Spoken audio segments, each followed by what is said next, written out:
शनि के वक्री होते ही भागा मेटल सेक्टर। निफ्टी मेटल में 2 हफ्ते में आई लगभग 1000 पॉइंट की तेजी।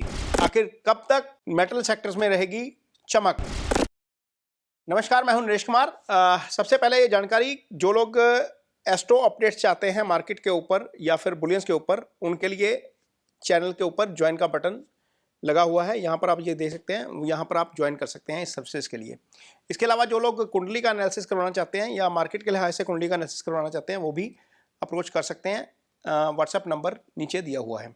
तो ये वीडियो मेटल सेक्टर्स के बारे में है। ये वीडियो जिसका स्क्रीनशॉट आप देख रहे हैं, ये 24 जुलाई को पोस्ट किया गया था।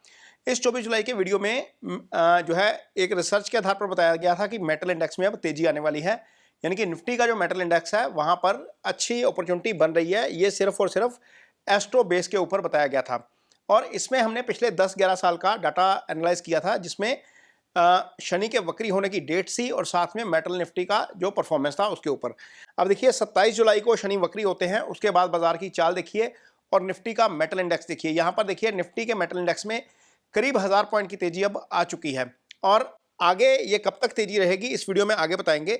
लेकिन उससे पहले 2014 से जो निफ्टी का परफॉर्मेंस है, मेटल निफ्टी का परफॉर्मेंस है शनि के वक्री अवस्था के दौरान, इसके ऊपर थोड़ा सा आपको एनालिसिस दिखाते हैं। 2014 से शुरू करेंगे। शनि उस समय लिब्रा राशि में थे, विशाखा नक्षत्र में थे और जुपिटर के प्रभाव में थे। मेटल निफ्टी था 2 मार्च को 2014 के दिन 2160 और 21 जुलाई को जब शनि मार्गी हुए तो मेटल निफ्टी था 3341। इसमें आई जबरदस्त तेजी 54% की। 2015 में सैटर्न स्कॉर्पियो में थे, अनुराधा नक्षत्र में थे, 14 मार्च को वक्री हुए थे। मेटल निफ्टी उस समय था 2353 था। 2 अगस्त को मार्गी हुए और मेटल निफ्टी रह गया 2128, यानी कि हमने 2015 में मार्केट में गिरावट देखी और मेटल निफ्टी भी उस समय गिरा। 2015 में ओवरऑल मार्केट भी डाउन था। 2016 में आते हैं, शनि ज्येष्ठा नक्षत्र में थे, स्कॉर्पियो राशि में थे, 25 मार्च को वक्री हुए। मेटल निफ्टी का 25 मार्च का लेवल था 1853 और 13 अगस्त को जिस दिन मार्गी हुए उस दिन का लेवल था 2510 और इसमें हमें तेजी देखने को मिली लगभग 29% की। 2017 में क्या हुआ, सैटर्न सैजिटेरियस यानी कि धनु में आए, मूला नक्षत्र में थे। मेटल निफ्टी था 6 अप्रैल को 3146 जिस दिन वक्री हुए और जिस दिन मार्गी हुए 25 अगस्त को मेटल निफ्टी था 3414, यानी कि 9% के आसपास की यहाँ पर हमें तेजी देखने को मिली।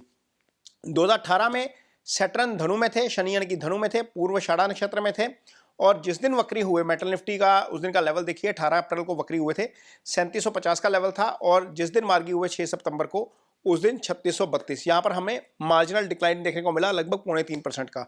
2019 का सैटर्न का देखते हैं वक्री का पीरियड कैसा था। सैटर्न सैजिटेरियस यानी कि धनु में थे, पूर्वाषाढ़ा नक्षत्र में थे और राहु केतु के एक्सिस में थे। मेटल निफ्टी 30 अप्रैल को 3099 था और 18 सितंबर को 2402 हो गया। इसमें हमें -21% की गिरावट देखने को मिली क्योंकि शनि खुद पीड़ित हो गए थे 2019 में। अब 2020 देखिए, सैटर्न स्कॉर्पियो में थे, उत्तराषाढ़ा नक्षत्र में थे। मेटल निफ्टी का 11 मई का लेवल देखिए 1697 और 29 सितंबर का लेवल देखिए जिस दिन मार्गी हुए 2280। यहाँ पर 36% की तेजी आई इस पीरियड के दौरान। 2021 में सैटर्न कैप्रिकॉर्न में थे, यानी कि मकर राशि में थे, श्रवणा नक्षत्र में थे। 23 मई को 5068 का लेवल था और 11 अक्टूबर जिस दिन मार्गी होते हैं उस दिन 5766, यानी कि 13% के आसपास की तेजी। यही 2022 में हुआ। सैटर्न एक्वेरियस यानी कि धनु में थे, धनिष्ठा नक्षत्र में थे। 5 जून को वक्री होते हैं, उस दिन लेवल रहता है 5388 और 23 अक्टूबर को मार्गी होते हैं, उस दिन लेवल होता है 5748, यानी कि लगभग 8% की तेजी। 2023 में सैटर्न एक्वेरियस में थे, सतभिषा नक्षत्र में थे। 17 जून को वक्री होते हैं, 6203 का लेवल था और 4 नवंबर को मार्गी होते हैं, 6479 का लेवल था, यानी कि उस समय भी 4% की हमें मेटल इंडेक्स में तेजी देखने को मिली। 13 जुलाई को 2025 में वक्री होते हैं और 28 नवंबर को मार्गी होते हैं। इस समय लो था मेटल इंडेक्स का 9086 और हाई था 10,837, यानी कि यहाँ पर भी हमें 10% की तेजी देखने को मिली पिछले साल में। तो पिछले साल में हमने ये 12 जुलाई को एक वीडियो डाला था, उसमें हमने ये बताया था कि शनि 13 जुलाई से वक्री होने जा रहे हैं और मेटल इंडेक्स में हमें परफॉर्मेंस अच्छी देखने को मिल सकती है। अब मेटल इंडेक्स में क्या चलेगा क्या नहीं चलेगा, ये रिसर्च का विषय है। कौन से स्टॉक्स चलेंगे ये आपको स्क्रीनर पे देखना पड़ेगा क्योंकि बीइंग एन एस्ट्रोलॉजर मैं इसको नहीं बता सकता, और लेकिन सेक्टर को आइडेंटिफाई किया जा सकता है। सेक्टर ये बताता है कि जब जब शनि वक्री होते हैं, 1-2 इंसिडेंट को छोड़ दें तो नॉर्मली मेटल इंडेक्स भागता है और मेटल इंडेक्स अभी शनि जब वक्री हुए हैं 27 जुलाई से, पिछले 2 हफ्ते में मेटल इंडेक्स का आप परफॉर्मेंस देखिए। ये 11 दिसंबर तक वक्री रहेंगे तो मान के चलिए कि अपॉर्चुनिटी यहाँ पर अच्छी बन सकती है, प्रोवाइडेड आप स्टॉक्स जो हैं वो थोड़े से अच्छे आइडेंटिफाई कर लें। तो एस्ट्रोलॉजी सेक्टर को आइडेंटिफाई करने में हेल्प कर देगी, बाकी काम आपको खुद करना होता है। ये वीडियो आपकी जानकारी भर के लिए है। इस वीडियो को देखकर किसी भी तरह का कोई भी इन्वेस्ट मत करिए, अपना रिसर्च जरूर करिए। एस्ट्रो आपको सिर्फ सेक्टर आइडेंटिफिकेशन में हेल्प कर सकता है।